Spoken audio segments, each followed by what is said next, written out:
Assalamualaikum warahmatullahi wabarakatuh. Innal hamdalillah nahmaduhu wa nasta'inu wa nastaghfiruh wa na'udzu billahi min shururi anfusina wa min sayyiati a'malina. Man yahdihillahu fala mudhillalah wa man yudlil fala hadiyalah. Ashhadu an la ilaha illallah wahdahu la syarika lah wa ashhadu anna Muhammadan abduhu wa rasuluh.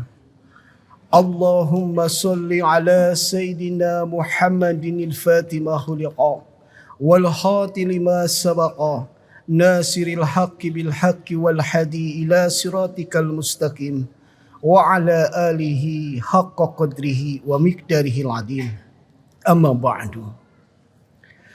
Pertama-tama izinkanlah saya memanjatkan puji serta syukur kehadirat Allah Subhanahu wa taala yang telah memperkenankan kita bisa berkumpul di tempat yang mulia ini, bisa bermuajahah, bersilaturahmi.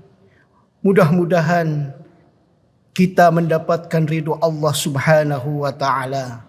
Barakah, manfaat fid dini wad dunya wal akhirah. Selawat serta salam semoga tercurah limpahkan kepada junjunan alam Rasul Karim Nabi Muhammad sallallahu alaihi wasallam yang telah menyampaikan risalah, menunaikan amanah dan berjihad di jalan Allah dengan jihad yang sebenar-benarnya. Hadirin rahimakumullah. Alhamdulillah, di antara sekian waktu yang Allah amanahkan kepada kita, alhamdulillah kita masih diberikan kesempatan hidup dan terpilih menjadi hamba-hambanya yang masih memiliki iman yang kita wujudkan dengan melaksanakan salat subuh berjamaah. Kita bermohon kepada Allah Subhanahu wa taala semoga kita semuanya diberikan kesehatan zahiran wa batinan, panjang usia fi taatillah wa taatir Rasulillah sallallahu alaihi wasallam. Pada kesempatan yang berbahagia ini, di kultum subuh yang penuh berkah ini, saya akan sedikit mengkaji tentang sedekah. Rasulullah sallallahu alaihi wasallam bersabda, "Istanjilu rizqan bisodaqatin." Carilah rezeki dengan bersedekah. Hadis ini kadang membingungkan. Bagaimana mungkin kita mengeluarkan rezeki kita, harta kita untuk mendapatkan rezeki? Paradigma ekonomi atau hukum ekonomi atau matematika mengeluarkan sesuatu yang kita miliki tentunya akan mengurangi harta kita. Itu adalah paradigma sekuler. Beda dengan paradigma iman. Paradigma iman, Allah Subhanahu wa taala adalah sang pemberi rizki. Allah yang mengatur rizki yang ada di muka bumi ini.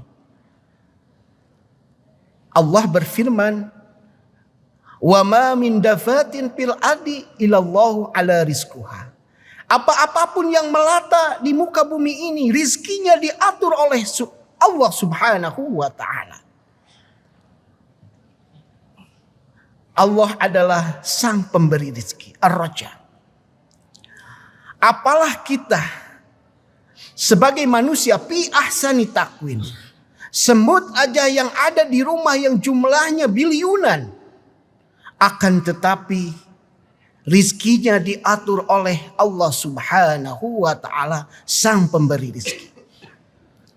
Hadirin rahimakumullah.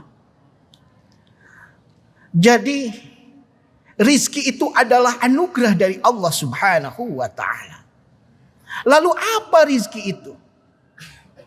Paradigma iman beda dengan paradigma ekonomi. Rizki itu adalah ketenangan, kedamaian. Boleh jadi kita mendapatkan duit, akan tetapi tidak mendapatkan rizki.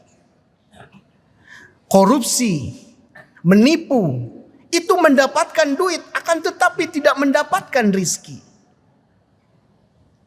Boleh jadi kita menolak sogokan uang dari seseorang. Itu kita tidak mendapatkan duit, akan tetapi mendapatkan rizki. Lalu apa rizki itu? Rizki itu adalah ketenangan, kedamaian, anak yang soleh, istri yang solehah, istiqomah beribadah. Bahkan titik klimaks rizki itu adalah wayarjuku min haitsu la yahtasib. Tanpa kita lihat, tanpa kita dengar, yaitu surga Allah Subhanahu wa ta'ala. Hadirin rahimakumullah.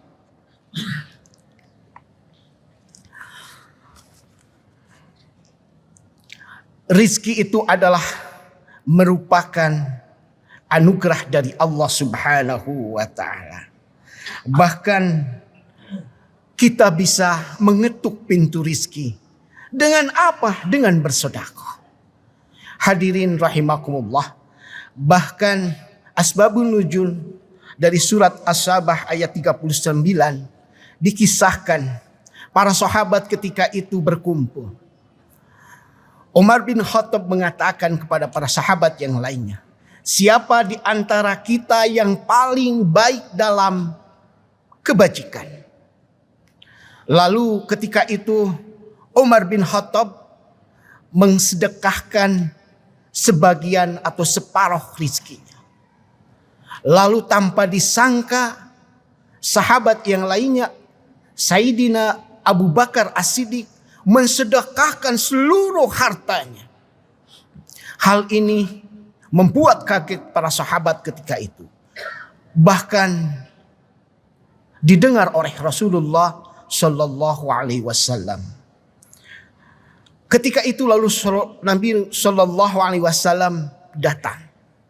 Benarkah engkau wahai Sayyidina Abu Bakar As-Siddiq mensedekahkan seluruh hartanya? Naam, benar ya Rasulullah. Lalu Rasulullah bertanya kembali, idan malak, lalu apa yang kau punya? Abu Bakar As-Siddiq terdiam. Lalu Rasulullah Sallallahu Alaihi Wasallam bertanya kembali, idan malak, apa yang kau punya? Sampai yang ketiga kali Rasulullah Sallallahu Alaihi Wasallam bertanya kembali, idan malak, apa yang kau punya? Lalu sahabat Sayyidina Abu Bakar As-Siddiq menjawab, Allahumma anta ya Rasulullah, yang aku punya Allah dan engkau wahai Rasulullah. Lalu ketika itu Rasulullah memeluk sahabatnya tercinta Abu Bakar As-Siddiq seraya berkata, anta ma'in fil jannah, engkau kelak bersamaku di surga. Hadirin rahimakumullah. Kata-kata lillahi ta'ala, segala milik Allah. Lalu apa yang Allah perlukan dari kita? 2,5%, itu sangat sedikit sekali. Jangankan 2,5%, lebih dari itu akan hamba kasihkan. Beda dengan orang sekuler. Dulunya tidak ada, lalu tidak ada, berkurang. Jangankan 2,5%, 0,0% pun itu akan berkurang. 1 juta dikurangi 1 rupiah itu tidak 1 juta, akan tapi berkurang. Hadirin rahimakumullah. Bahkan paradigma sekuler itu adalah temannya setan. Karena setan selalu membisikkan ya'idukumul faqra, membisikkan kepakiran kepada hamba-hamba Allah. Sehingga mereka menjadi bakhil. Mereka sulit untuk menyedekahkan hartanya di jalan Allah Subhanahu wa ta'ala. Hadirin rahimakumullah. Tentang sedekah ini sangat luar biasa. Bahkan kita sering mendengar the power of sedekah. Yang sangat luar biasa. Apa yang kita dapatkan di dalam kehidupan ini adalah karena dipancing oleh sedekah. Bahkan ada filosofi terima kasih. Artinya terima kasih itu apa yang kita terima itu yang kita kasih kepada orang lain. Jadi filosofi seseorang terima kasih itu adalah apa yang kita sedekahkan dan kita terima itu dari hasil yang kita tanamkan. Hadirin rahimakumullah. Bahkan Rasulullah Shallallahu Alaihi Wasallam bersabda, "Mana qasob sodakotun min mal." Tidak akan berkurang harta yang disodakohkan, bahkan akan bertambah. La azidannakum, maka Allah akan tambahkan. Hadirin rahimakumullah. Banyak kisah tentang sodakoh. Bahkan yang fenomenal kita pernah mendengar kisah tukang bubur naik haji. Itu adalah kisah nyata. Seorang tukang bubur suami istri berjualan bubur. Mereka konsisten menabung dan bersedekah. Meskipun dengan usaha yang apa adanya, tapi tagrib motivasi untuk naik haji, mereka istiqomah bersedekah. Bahkan beliau pernah mensedekahkan seluruh buburnya untuk anak-anak panti asuhan. Suatu ketika rezeki yang mereka kumpulkan yang untuk ditabungkan ke sebuah bank, ketika itu mereka mendapatkan undian. Dan undiannya itu mendapatkan mobil. Lalu mobil itu ditukar menjadi ongkos untuk naik haji, ONH. Dan itulah bentuk keajaiban sedekah.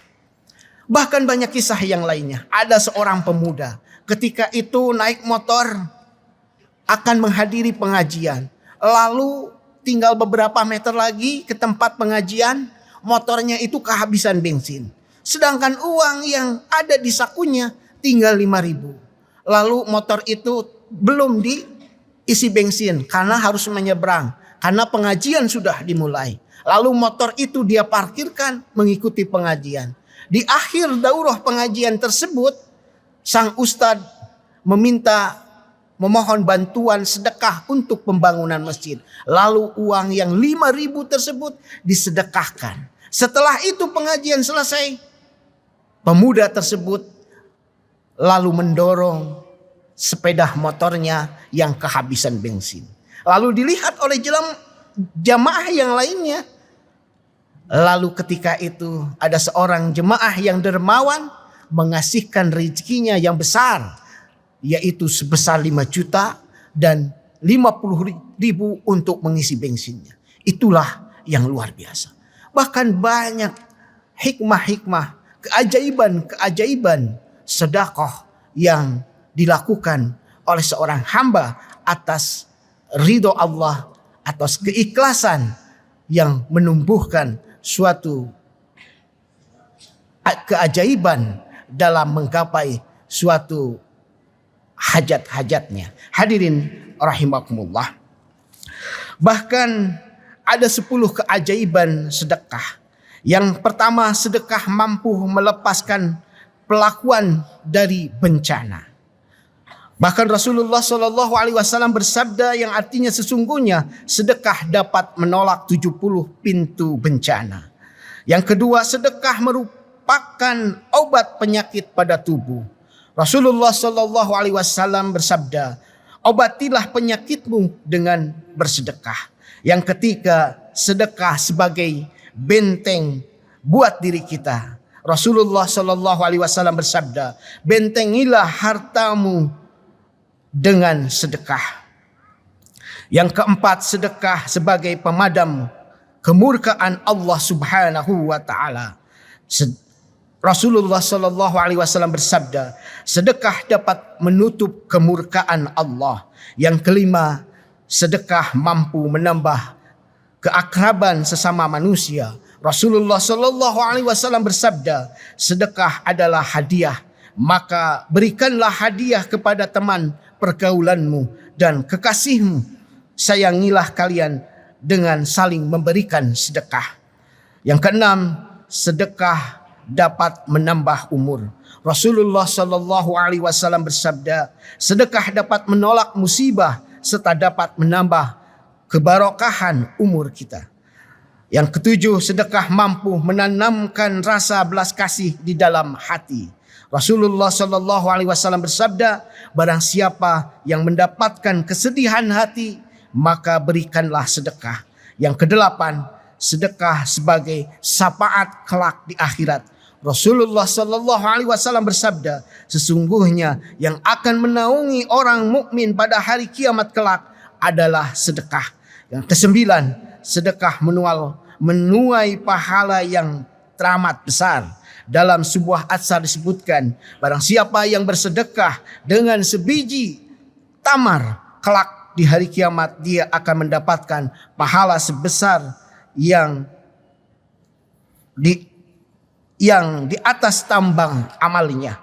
Yang ke-10 yang terakhir, sedekah sebagai wasilah menambah rezeki. Rasulullah sallallahu alaihi wasallam bersabda, tidak akan berkurang harta yang disedekahkan, bahkan akan bertambah dan akan bertambah.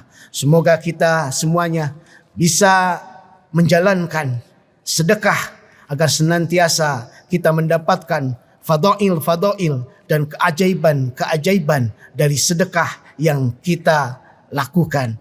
Demikianlah kultum subuh kali ini. Mudah-mudahan ada hikmah dan manfaatnya. Akhiril kalam, wallahul muwafiq ila aqwamit thoriq. Wassalamualaikum warahmatullahi wabarakatuh.